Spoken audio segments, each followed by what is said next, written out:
guys, welcome back to the Test Over Automation. Hope you guys are doing well. So I think we have almost uh, in a half of our framework from scratch. We actually did a very pretty good job. We designed the feature. So this is our first feature. Then we design our page object, right? With the login page, right? And we also design our base page object, which gonna store only our Playwright page, right? Then we have index.ts, which is actually storing all these pages. And this particular index.ts is used where in the fixture. So we design the whole fixture and everything from scratch, right? And once this is done, we are actually calling all these page fixtures into our steps file. So guys, if you are new here, please review my starting from first video to the last video. And pretty much our framework is very stable to be secured, right?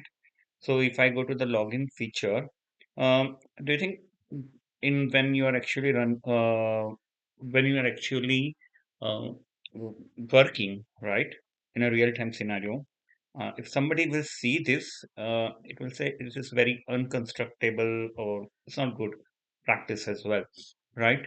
And even in your code might be mismatch or something could have done, maybe this one have a lot of space or something, right? So for that, there is another concept which is called a prettier, right?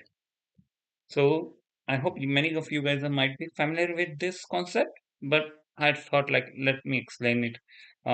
Mostly I write my code in a better way, but uh, I I want somebody, let's say somebody else is touching my framework.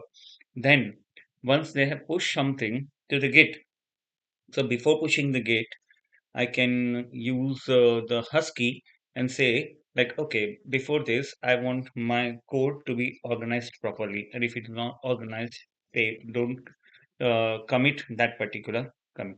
So let's see today, we will be going, open the new terminal now. And what we're going to do, we want to see the Git as well. So I'm just going to, so if I do my Git status, I'm actually on the main branch and then I have to make a Git checkout hyphen B and I can give a branch name saying add pre-tier, right? Something like that. And I will make a new branch. So now I'm switching to the new branch. Simple. Okay. Then what? Then I need to install the dependency. So I got this page ready for you. This is the dependency we are going to do it for the TypeScript, right? And these are some configuration they are saying, but I will showcase it. So now if I copy this command from here and here, if I install, but I don't want to install it now. So if you go to the Playwright package.json, if I install it now, it's gonna create a new dependency over here. And but I want everything to be in the dev dependency.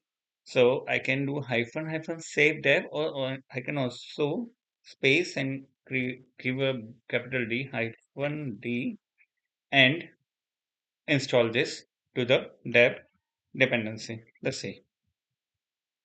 Okay. So we got this into our dev dependency. Now, if I do CLS, and now it's very simple. If I do npx prettier hyphen hyphen right. If I want to write a particular file, check, then I have to give the path of that file. But if I want to if I want him to check the whole project, then I just have to do hyphen dot. That's it. So what this will do, this going to change all the project properly. Look, can you see everything got a commit here. So we have a base page that has been changed. So if I open the, look, the indentation, one-liner indentation they have given, right? If I go to the base page and open this, again, there was extra spacing which they removed, right? and here in login page.js, they removed all other extra spacing and other stuff, right? So this is the way you can also check, like, okay, what code has been changed in the Git, right?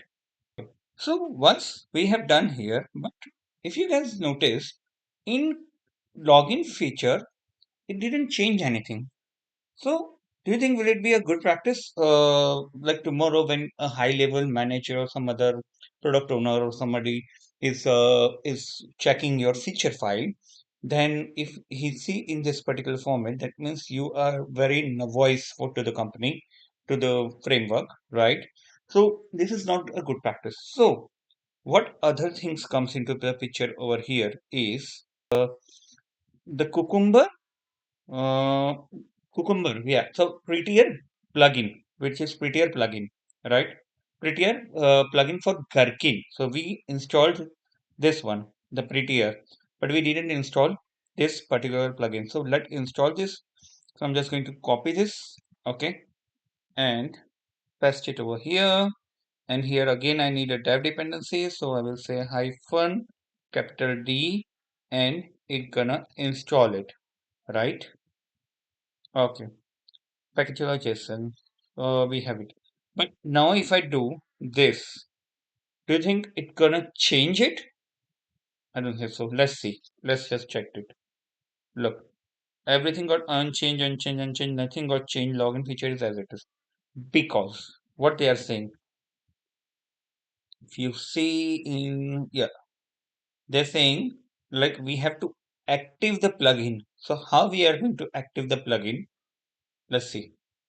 So on the project level itself, what I can do is on the project level, I can make a new file saying dot prettier rc dot json, right? Which is here rc dot json, right? And in this particular thing, I have to give this plugin, copy this from here and get over here. That's it. Prettier itself is a very big thing. Prettier is a big library, right? They have lots of different configuration. I'd like to give this to configuration, which is a single quote is equal to true and dwelling comma to ES5. Okay, right? And if I now do npx prettier right, okay, then look, it automatically change and make our Cucumber file, sorry, feature file also in a very organized way, right? Okay. So guys, in the very starting of this particular video, what I did, I actually make a branch which is at Prettier. Why I make a branch is we can in the next upcoming lecture we will see the concept, like whenever there we push something to the branch. So before pushing to the branch, all our code should be formatted in and all other relative function which we don't need it. Let's say somebody is writing some things, say to test something, they're giving a tag to this scenario, say uh, at the rate test, and it gonna push the code to the gate, then that gonna be a not good practice for the QAting. So uh, in we have to make a code very clean and proper to read. So for that, we're going to see Husky. In next upcoming lecture, we will see Husky. Okay, guys. So thank you for watching this video and stay tuned. You're gonna learn very big new concepts as well. How to make a Docker image of uh, this particular framework, and how you can use that Docker image into that dev build. For that, I need to get some dev build as well. So yeah, I'm actually putting lots of new concepts over here and showcase you actual work time environment, right? Okay. Thank you guys. Thank you for watching this video. Stay tuned. Have a nice lovely day. Cheers.